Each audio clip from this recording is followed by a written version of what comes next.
এই টিম কমিটিটা করা খুব জরুরি। কেন জরুরি ভাই এটা আমি আপনাদেরকে বলি।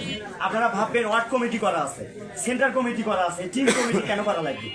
এই টিম কমিটি করা এই জন্যই প্রয়োজন, আপনারা যারা ওয়ার্ডের নেতৃত্ব দিচ্ছেন তারা কি করতেছেন এটার খোঁজ খবর রাখার জন্য আমরা টিম কমিটিটা তৈরি করতেছি।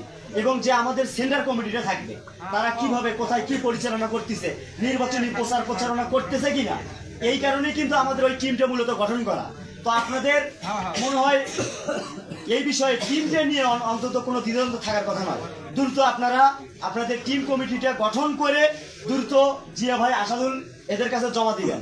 আর টিম কমিটিটা গঠন করতে কিন্তু আপনাদের আহামরি কিছু করতে হবে না। 10 জন 20 জন 50 জন লাগবে না। আপনারা 4 জন 5 জন নিয়ে বসে যারা সাংগঠনিক লোক তাদেরকে বাছাই করেন, 4 জন 5 জন করে দায়িত্ব দেন। আপনাদের ওয়ার্ড কমিটি, প্রতিটা ওয়ার্ডে কিন্তু সর্বনিম্ন 21 সদস্য কমিটি আছে। আমরা তো এখন আপনাদেরকে অনুমতি দিছি 71, 61, 101 পর্যন্ত করার। আপাতত যে 71ই আছে, আপনারা হয়তো ভাববেন ভাই আমাদের তো 61, 71, 101টা হয় নাই, তাহলে কিভাবে কার্যক্রম করব? আপনাদের যে 21 সদস্য বিশিষ্ট কমিটি আছে না, ধরেন আপনার 1 নং ওয়ার্ডে কয়টা গ্রাম? 1 নং ওয়ার্ডের গ্রাম কয়টা? 1 নং ওয়ার্ডের গ্রাম কয়টা? 5টা। 1 নং ওয়ার্ডে যদি 5টা গ্রাম হয়, 5টা গ্রামেই কিন্তু আমাদের একটা টিম কমিটি হবে, প্রতিটা গ্রামে একটা করে। এই টিম কমিটি করবেন কাদের নেতৃত্বে? ওই গ্রামে 4 জন থেকে 5 জন লোক নেবেন। আর আমাদের যে এই যে 21 জন আছে ওয়ার্ডে, মানে যারা 71 করছেন তাদের জন্য সুবিধা, তারা প্রতিটা গ্রামে এই 71 থেকে ভাগ করে দিতে পারবেন 10 জন 15 জন করে। আর যাদেরটা এখনো পূর্ণ গঠন হয় নাই, 21 সদস্য আছে, তারা কি করবেন? 4 জন 5 জন করে এই 4টে গ্রামই ভাগ করবেন। আপনার মনে করেন 6 জন করে যদি ভাগ করে দেন, তাহলেও আপনার মনে করেন প্রতিটা ওয়ার্ডে আপনার মনে করেন 4 জন করেই দেন, যেহেতু 5টা 4 5 20, 20টা লোক আপনার হাতে গেল। সভাপতি চুপ করে থাকলো, সভাপতি দেখলো যে আমি যে টিম গঠন করলেন আমার ওয়ার্ড থেকে, এই ওয়ার্ড নেতৃবৃন্দ কি করতেছে। এটা কিন্তু আমি সাংগঠনিক নিয়মের বাহিরে বললাম, মানে আমাদের সিদ্ধান্তের বাহিরে, ওটা ওনার সাংগঠনিক নিয়মের ভিতরে দিলাম যে ওনার তদারকির দায়িত্ব। আর বাকি যে 20 জন যদি 4 জন করে ভাগ হয়ে যান, আর আপনার যে গ্রামে 5 জন দিলেন, তাহলে একটা করে ইউনিট কমিটিতে কয়জন হলো? 9 জন। 9টা লোক যদি আপনার গ্রামে সপ্তাহে 2 দিন ঘোরেন, আপনার কি মনে হয় আমাদেরকে আর ভোট চাইতে যাওয়া লাগবে? ইউনিয়ন বডি জিয়া ভাই, আসাদুলকে ভোট চাইতে যাওয়া লাগবে? কারণ আপনার ওয়ার্ডে আপনি আপনার ভোট চাওয়ার জন্য যথেষ্ট, আমাদের কাউকে লাগতেছে না। তো এই জন্য দ্রুত আপনারা সাংগঠনিক ছেলে দিয়ে টিম গঠন, মানে টিম কমিটিটা গঠন করেন। এটা খুবই জরুরি আমাদের নির্বাচনের জন্য। কারণ এই টিম কমিটিটাই আমাদের ওই ওয়ার্ডটা তদারকি করবে, সেন্টারে যে নির্বাচনী কার্যক্রম করবে আমাদের নেতৃবৃন্দ, সেটাও দেখভাল করবে তারাই। তো আপনারা সেই টিম কমিটিটা দ্রুত করে দেন আমাদেরকে। আপনারা যত দ্রুত করে দিবেন তত আপনারা কিন্তু বাঁচতে যাবেন। কারণ আমরা এরপরে কিন্তু আমাদের নির্বাচনী পদক্ষেপ আছে, এমনও সময় আসবে আপনারা আর এই কমিটিটা করে দেওয়ার সময় পাবেন না। তখন কিন্তু আমরা আপনাদের কমিটির বিষয়ে ব্যবস্থা নেব অবশ্যই। যে এই মানে দ্রুত টিম কমিটি গঠন করে দিতে পারবেন না, আমরা কিন্তু সেই ওয়ার্ডের ব্যবস্থা নেব। আমরা দ্রুত ইউনিয়নকে বলবো সেই ওয়ার্ডের কমিটি যারা দ্রুত কমিটি করে দিতে পারবে তাদের দিয়ে সাজানোর জন্য। কারণ আপনাদেরকে আমরা প্রত্যেক দিন বলতে পারবো না আপনারা কমিটি করে দেন, কমিটি করে দেন, কারণ সামনে আর এই বলার সুযোগ নাই।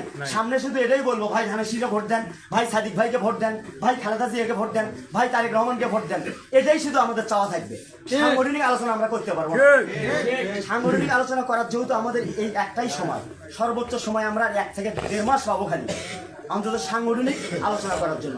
তারপরে আমরা পুরো দমে কিন্তু নির্বাচনী আলোচনায় চলে যাবো এবং নির্বাচনী প্রচারণায় চলে যাবো।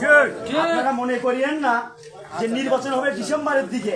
ভাইয়েরা বলতেছে যে এখন থেকে শেষ, 1 বছর তো আছে ভাই, সময়ই নাই। 1 বছরে আপনারা বুঝতেই পারবেন না ডিসেম্বর এসে গেছে।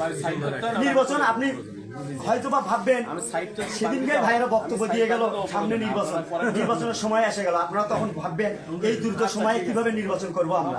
এখন থেকে যদি আপনারা সাংগঠনিক ভাবে নির্বাচনী প্রচারণার একটা প্রস্তুতি গ্রহণ করেন, তাহলে মনে হয় নির্বাচনের আগ মুহূর্তে আপনাদেরকে কোনো দ্বিধাদ্বন্দ্বে করতে হবে না। আপনারা কি সবাই ঐকমত আছেন?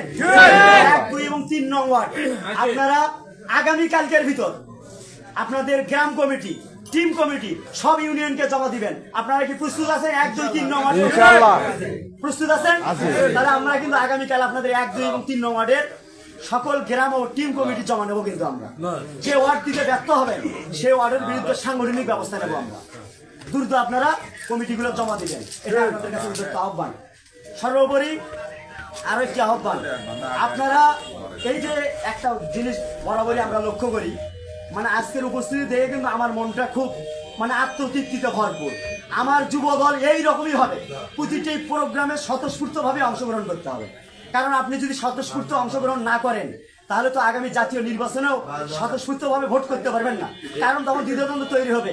আসাদুল ভাই হচ্ছে সিনিয়র নেতা, তাই এক জায়গায় ভোট চাপাত যাবে, আমরা কি ভোট চাপাত যাবার পাবো? আমরা তো ওয়ার্ডের নেতা। এই চিন্তাধারা তখন আপনার তৈরি হবে।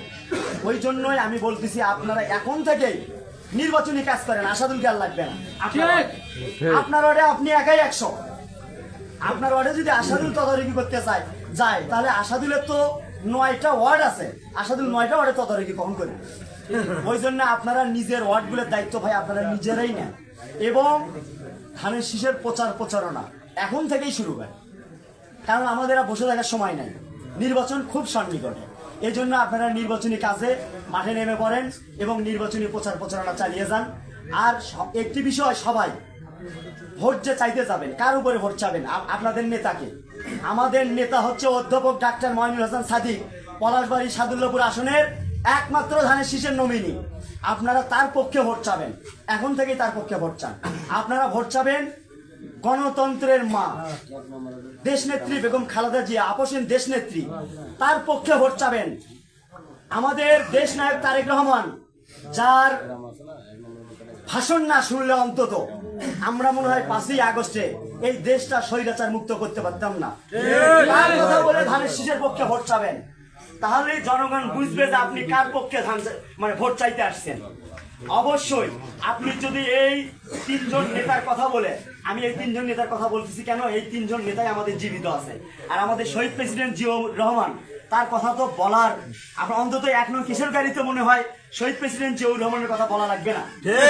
শহীদ প্রেসিডেন্ট জিয়াউর রহমানের পা আপনাদের 1 নং কিশোর গাড়িতে পড়ছিল, কারণ উনি 1 নং কিশোর গাড়িতে নিজ উদ্যোগে হাতে কোদাল নিয়ে নদী খনন করে নদীর ইয়া করে দিয়ে গেছে, কিন্তু এটা আপনারাই জানেন, আমাদের চাইতে আপনারা বেশি ভালো জানেন।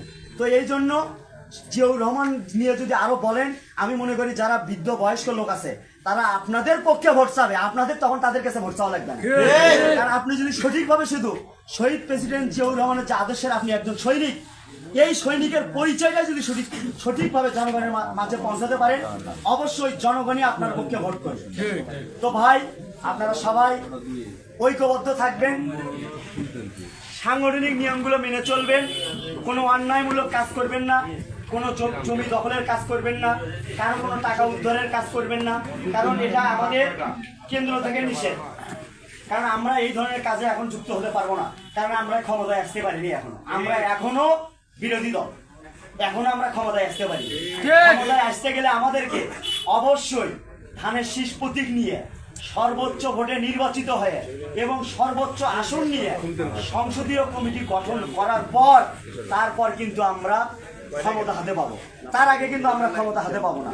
তো ক্ষমতা যদি আপনারা ভাবেন এখনই যে আমরা তো স্বৈরাচার মুক্ত হয়ে গেছি, এখনই যা মন চাচ্ছে তাই করি, তাহলে তো আপনারা ভাই জনগণ ভোট দেবেই না, জনগণ আপনার আমার কাছ থেকে মুখ ফিরে নেবে। তো আপনাদের কাছে আমার উদ্যত আহ্বান, আপনারা অবশ্যই জনগণ আমাদের দিক থেকে মুখ ফিরিয়ে এনে এই ধরনের কোনো কাজ করবে না।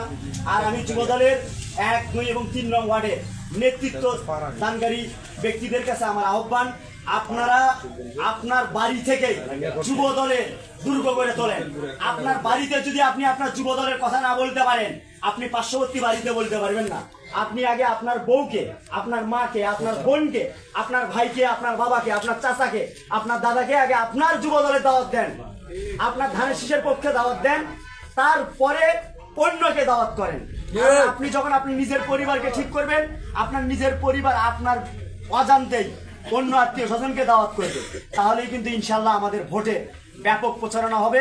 ব্যাপক ভোটে আমরা অধ্যাপক ডাক্তার মইনুল হাসান সাদিক স্যারকে পলাশবাড়ি সাদুল্লাপুর থেকে এমপি হিসেবে সংসদে উপহার দিতে পারবো।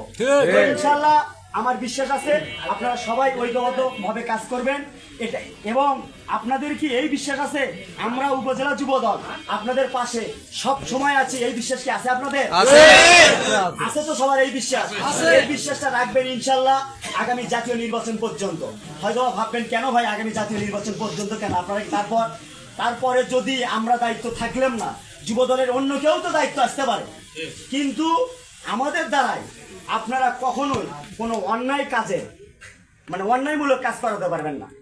আর আপনারা কোনো অন্যায়মূলক কাজ করবেন না, ভালো কাজে যদি কোথাও বাধার সম্মুখীন হন, আমরা যদি যুবদলের দায়িত্ব কখনো নাও থাকি আমাদেরকে জানাবেন, অবশ্যই আমরা তা প্রতিহত চেষ্টা করব, এবং যারা এটা করবে অন্যায়মূলক কাজ তাদেরকে দাঁত ভাঙা জবাব দেবো।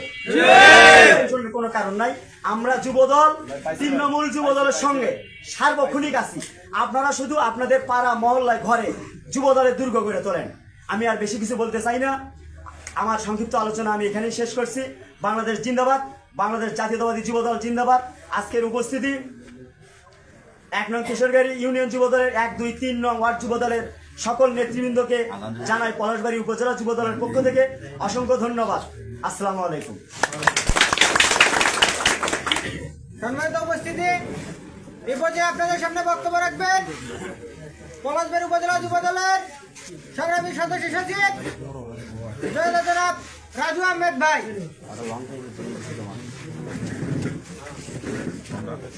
বিসমিল্লাহির রহমানির রহিম।